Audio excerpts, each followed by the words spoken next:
Hi everyone, this is জায়েদ। আশা করি সবাই ভালো এবং সুস্থ আছেন। ট্রাম্পের নতুন ট্যারিফ নীতি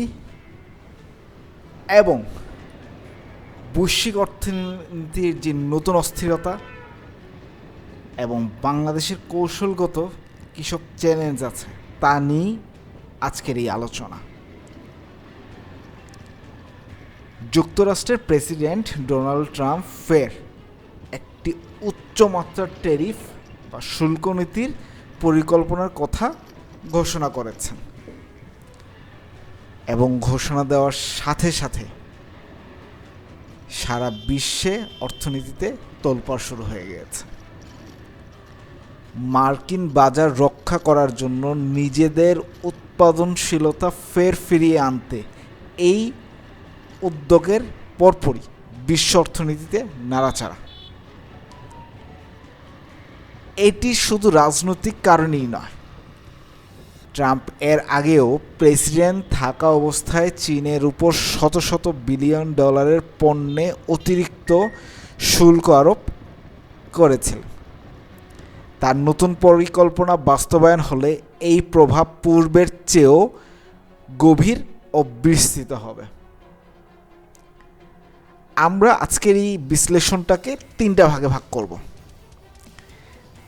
প্রথম, শেয়ার বাজার; দ্বিতীয়, চীনের প্রতিক্রিয়া; এবং ৩ নম্বর, বাংলাদেশের গার্মেন্টসের শিল্পের ভবিষ্যৎ। প্রথম টপিক, শেয়ার বাজার। শেয়ার বাজারের শুল্ক নীতির প্রভাব পড়বে কি পড়বে না তা অলরেডি আমরা টের পেয়ে গিয়েছি। প্রভাবটাকে আমরা মনস্তাত্ত্বিক প্রভাব বলতে পারি। বিনিয়োগের অনিশ্চয়তা তো আছে। শেয়ার বাজারের চলাচল কেবল আর্থিক সূচকের উপর নয়, বরং বিনিয়োগকারীদের মানসিক অবস্থার উপর নির্ভর করে।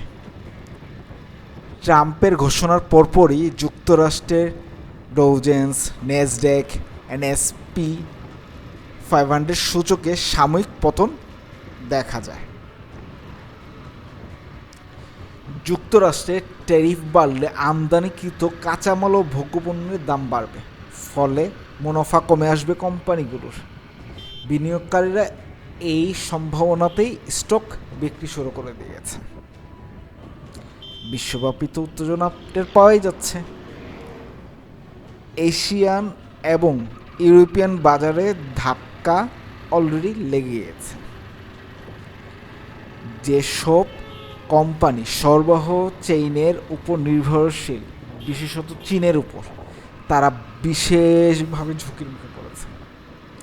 গত 2 এপ্রিল যুক্তরাষ্ট্রের প্রেসিডেন্ট ট্রাম্প যেভাবে বিশ্বের সব দেশের উপর বাড়তি শুল্ক আরোপ করেছেন, তার প্রেক্ষিতে তার নিজ দেশ সহ বিশ্বের সব দেশের শেয়ার বাজারে দরপতন চলছে। এর বাইরে বাংলাদেশও নয়।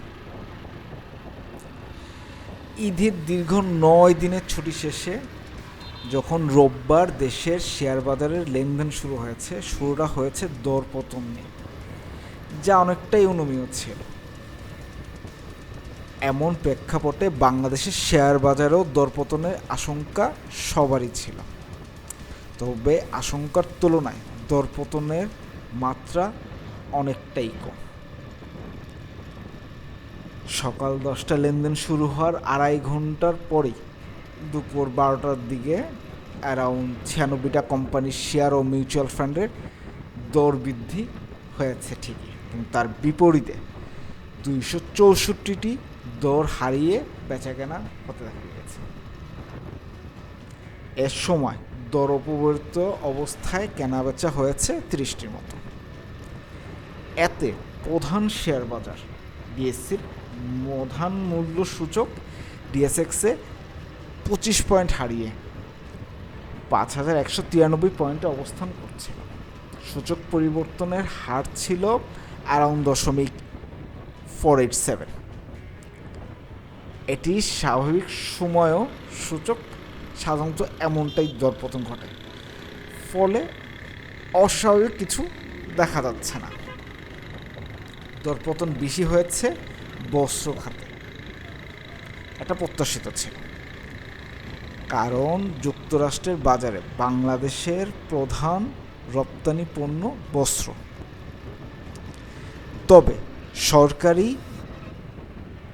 এবং বেসরকারিভাবে সরাসরি যুক্তরাষ্ট্রে রপ্তানি করে এবং তালিকাভুক্ত কোম্পানির সংখ্যা কম, ফলে শেয়ার বাজারে ট্রাম্পের শুল্ক আরোপের তেমন একটা প্রভাব এখনও পড়েনি। যুক্তরাষ্ট্রের শুল্ক আরোপের ফলে ক্ষতিগ্রস্ত হওয়ার শঙ্কায় পড়া দেশগুলোর অন্যতম হচ্ছে যুক্তরাজ্য ও ফ্রান্স। ট্রাম্পের ঘোষণার পাল্টা পদক্ষেপ হিসাবে কোনো কিছুই তারা বিবেচনার বাইরে রাখছেন না, আর এই ঘোষণার বেশিরভাগকে ধাক্কা খাওয়া চীন এরই মধ্যে যুক্তরাষ্ট্রের পণ্যে উচ্চ হারে শুল্ক আরোপের ঘোষণা দিয়ে দিয়েছে। বুধবার হোয়াইট হাউসে রোজ গার্ডেনে আয়োজিত সংবাদ সম্মেলনে ট্রাম্প তার নতুন শুল্ক নীতির ঘোষণা করেন। এর 2 দিন পর শুক্রবার যুক্তরাষ্ট্রের 3টি প্রধান পুঁজিবাজারের সূচকই 5% বেশি কমে গিয়েছে। করোনা ভাইরাসের প্রাদুর্ভাবের শুরুর সময় অর্থাৎ 2020 সালের পর থেকে এখন পর্যন্ত দেশটির পুঁজিবাজারের জন্য এটি ছিল সবচেয়ে খারাপ সপ্তাহ।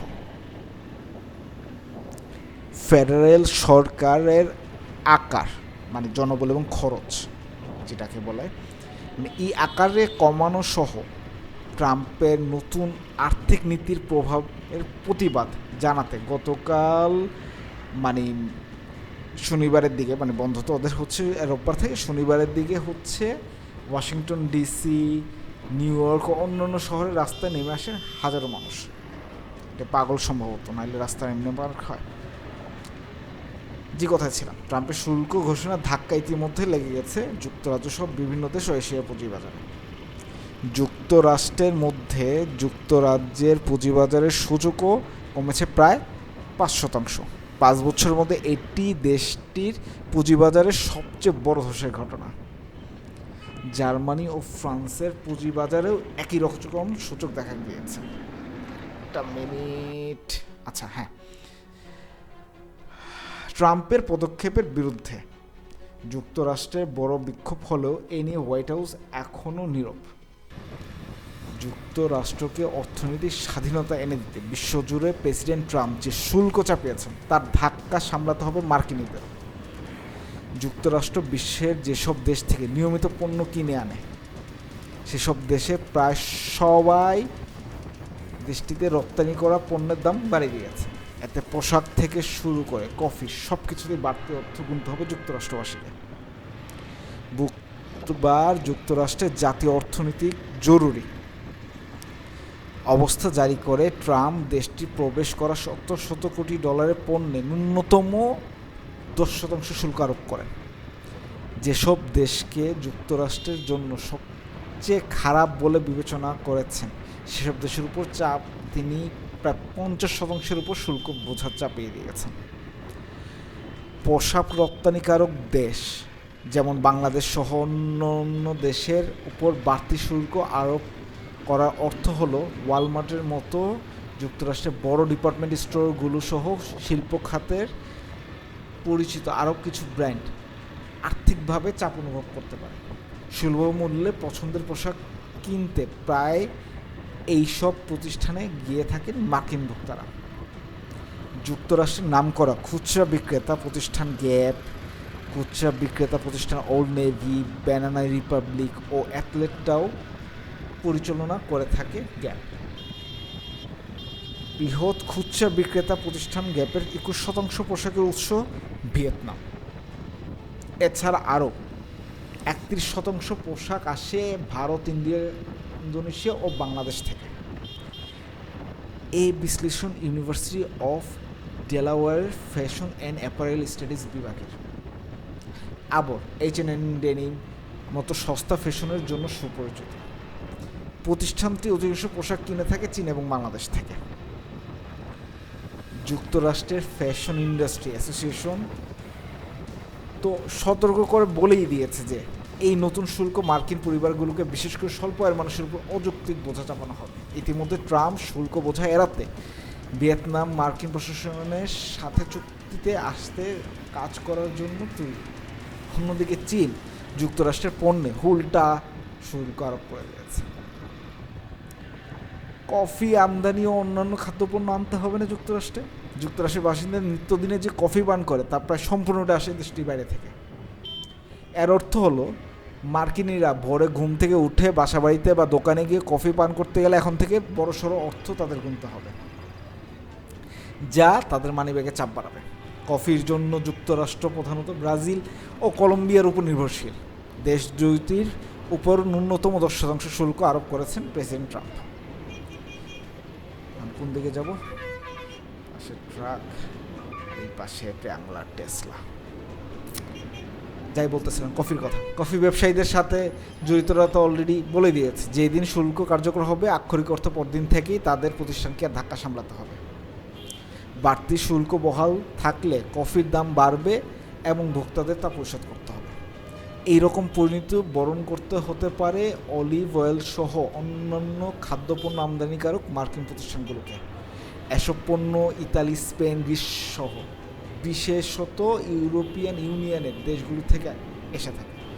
আর ইউরোপিয়ান ইউনিয়নের পণ্যের উপর ট্রাম্প 20% শুল্ক আরোপ করেছে। জুতা, এডিডাস থেকে নাইকি, যাই বলেন না কেন, নিত্যদিনের ব্যবহার্য পণ্য এটা তাদের জন্য জনপ্রিয়। এইসব ব্র্যান্ড যেমন এডিডাস, নাইকি সামনের দিনগুলোতে কিনতে হলে বাড়তি অর্থ খরচ করতে হবে। দুটি প্রতিষ্ঠানই তাদের বিক্রি করা পণ্যের জন্য এশিয়ান দেশগুলোর উপর নির্ভরশীল। নাইকের জুতা প্রায় অর্ধেক এবং অ্যাডিডাসের 39% তৈরি হয় ভিয়েতনামে। এবছর যুক্তরাষ্ট্র প্রায় $3,500 কোটি বেশি জুতা আমদানি করেছে চীন এবং ভিয়েতনাম থেকে। এই শুল্ক ছিল প্রায় $300 কোটি মতো, এখন তা বেড়ে প্রায় 3 গুণ হবে। তাছাড়া অ্যালকোহল, ওয়াইন, বিয়ার এগুলোর দাম বাড়বে, কারণ এগুলো আসে ফ্রান্স থেকে। আর যুক্তরাষ্ট্রের বাসীরা তো হচ্ছে এগুলো না খেয়ে পারবে না, সুতরাং ওই 20% যে শুল্ক এক্সট্রা লাগতেছে সেটা তাদেরই পকেট থেকে যাবে। তাছাড়া আইফোন বলেন কিংবা অন্যান্য মুঠোফোন, টেলিভিশন, গেমিং ভিডিও সবই হচ্ছে ইলেকট্রনিক্স পণ্য তারা আমদানি করে, এবং সব আসে হচ্ছে চীন, তাইওয়ান ও কোরিয়ার থেকে, যেগুলোর উপর অতিরিক্ত হচ্ছে শুল্ক ধার্য হচ্ছে। যুক্তরাষ্ট্রের প্রেসিডেন্ট ডোনাল্ড ট্রাম্প ও তার উপদেষ্টা ইলন মাস্কের বিরুদ্ধে ইউরোপিয়ানের বিভিন্ন দেশে বিক্ষোভ চলতেছে এই একটা বিষয়ের কারণে, এবং তারা বিভিন্ন প্লেকার্ড ধরতেছে। প্লেকার্ডে বলা হচ্ছে, এবং একটা প্লেকার্ডে মনে হয় এটাও চোখে পড়লো যে ইলন তোমাকে কেউ ভোট দেয়নি, মানে তার এই পরিমাণ হচ্ছে ক্ষিপ্ত। 2 নম্বর যে পয়েন্টটা বলতেছিলাম, চীনের অবস্থা। চীনের বিষয়টা টোটালি হচ্ছে ভূ রাজনীতির খেলা। চীন এই টেরিফ পরিকল্পনাকে কেবল একটি অর্থনৈতিক পদক্ষেপ হিসাবে দেখছে না, বরং এটি যুক্তরাষ্ট্রের ভূ রাজনৈতিক চাপের অংশ হিসাবে বিবেচনা করছে। তাই চীন অলরেডি তাদের হচ্ছে রেট বাড়াতেছে। এই যে একটু আগে যে বিভিন্ন পণ্য বললাম, এই পণ্যগুলো আনতে হবে না চীন থেকে, আনতে গেলে সুতরাং এক্সট্রা শুল্ক দিতে হবে। আর চীন তার উপর হচ্ছে অতিরিক্ত শুল্ক বসাইছে। চীন এই ডুয়েল সার্কুলেশন নীতির আওতায় নিজস্ব অভ্যন্তরীণ উৎপাদনের চাহিদাও বাড়ানোর কৌশল গ্রহণ করে ফেলছে। সো আলটিমেটলি বিপদ মার্কিনীদেরই হবে। 3 নম্বর পয়েন্ট যেটা ছিল বাংলাদেশি গার্মেন্টস শিল্প, সম্ভাবনা জানালো নাকি ঝুঁকির দরজা। বাংলাদেশের গার্মেন্টস রপ্তানিতে বিশ্বে দ্বিতীয় অবস্থান এবং যুক্তরাষ্ট্রে এই রপ্তানির অন্যতম বাজার। চীনের উপর শুল্ক বাড়ানো হলে বাংলাদেশি শূন্যস্থান পূর্ণ এগিয়ে আসতে পারে, কিন্তু এত ঝুঁকিও আছে। চীনের বিকল্প আমাদের খুঁজবে, কিন্তু আমাদের র মেটেরিয়ালস সবই আসে হচ্ছে চায়না থেকে, আশেপাশের দেশ থেকে। সো চীনের বিকল্প আমরা হতে পারি। চীন +1 কৌশলে বাংলাদেশের অনেক ব্র্যান্ড এখন প্রাধান্য পাচ্ছে, কিন্তু উৎপাদনের জন্য ফেব্রিক, সুতা ইত্যাদি আসবে চীন থেকে। চীনের উপর চাপ বাড়লে কাঁচামালের দাম বাড়বে, সেক্ষেত্রে আমাদের লাভের মার্জিনে হচ্ছে প্রভাব পড়বে। আর যুক্তরাষ্ট্রে যেহেতু ভোক্তার ব্যয় বেড়ে যাচ্ছে, সেই ক্ষেত্রে কিছুটা ক্রয় ক্ষমতা তাদের কম পাবে। তাই 37% শুল্ক আরোপ যে বাংলাদেশের উপর পণ্যের উপর করা হয়েছে সেটার কিছুটা এফেক্ট অবশ্যই থাকবে। দিন শেষে বলা যায় যে এটা প্রভাবের বাহিরে আমরা কেউ না। আপনাদের কি মনে হয় এই নতুন ট্যারিফ বাংলাদেশের জন্য কি বয়ে নিয়ে আসবে? একটি সম্ভাব্য ভূ অর্থনৈতিক পারাবদলের সংকেতে বাংলাদেশের পালে পজিটিভ হওয়া থাকবে না নেগেটিভ হওয়া থাকবে? অবশ্যই আপনাদের বিষয়গুলো কমেন্টে জানাবেন। ধন্যবাদ। আজ এই পর্যন্ত। আপনাদের সাথে কথা বলতে বলতে আমি প্রায় তারাবো পর্যন্ত চলে আসছি। আর কথা না বাড়াই, সবাই সুস্থ এবং সুন্দর থাকবে।